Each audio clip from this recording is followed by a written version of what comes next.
السلام عليكم. أنا مرزوق الغنامي Study Skills and Peak Performance Coach. مهمتي أعلمك إزاي تحقق نتائج أكتر في وقت وجهد أقل.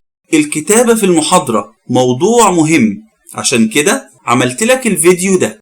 أولا، هل كتابة المحاضرة حاجة مهمة؟ طبعا بكل تأكيد، ودي بعض الأسباب. 1. الكتابة هتجبرك على التركيز في الشرح عشان تقدر تميز بين الأفكار الهامة والتفاصيل غير الهامة. 2. الأفكار الأساسية اللي كتبتها في النهاية هي الحاجات المهمة اللي انت محتاج تذاكرها. 3. الأفكار الأساسية هتساعدك فيما بعد على مراجعة الموضوع بسرعة. ثانيا، ازاي تعرف الأجزاء المهمة في المحاضرة؟ دي شوية علامات أول ما تسمعها أو تشوفها تعرف على طول إن الجزء ده مهم. 1. الحاجة اللي كتبها الدكتور على البورد. 2. الحاجات اللي الدكتور كررها. 3. الأجزاء اللي صوته فيها بيرتفع أو بينطقها ببطء. 3. الحاجات اللي بيدي عليها أمثلة متعددة. 4. الملخص اللي بيقوله في نهاية المحاضرة. وأخيرا 5. المراجعة اللي بيبدأ بيها المحاضرة الجديدة. ثالثا، أفضل طريقة لكتابة محاضرة. قبل ما أقولك على أفضل طريقة لكتابة المحاضرة، عايز أنبهك لأسوأ طريقة، وللأسف معظم الطلاب بتستعملها، وهي 1.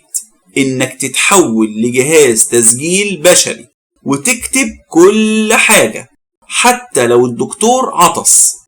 2.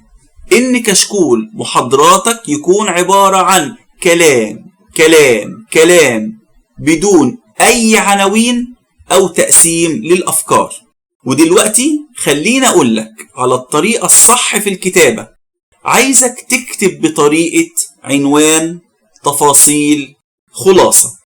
تركيزك في المحاضرة مش لازم يكون على الكلمات، ولكن على الأفكار. لو الدكتور بيحدد العناوين قبل ما يبدأ في الشرح أو بيستخدم باوربوينت هتكون الأمور سهلة. لكن لو الدكتور بيشرح على طول من غير ما يحدد عنوان الفكرة، تعمل إيه؟ سيب سطر وابتدي اكتب، وأول ما تلقط الفكرة اللي الدكتور بيشرحها اكتب فورا العنوان. ولو عايز المحاضرة اللي كتبتها فايدتها تتضاعف مرات ومرات، سيب في نهاية كل فكرة سطر أو سطرين واكتب فيهم خلاصة اللي فهمته من الفكرة كلها.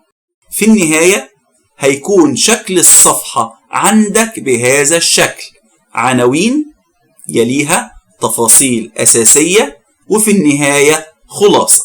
لو الفيديو فادك اعمل لايك للفيديو، سبسكرايب للقناة عشان يوصلك كل جديد ومفيد، واشوفكم على خير.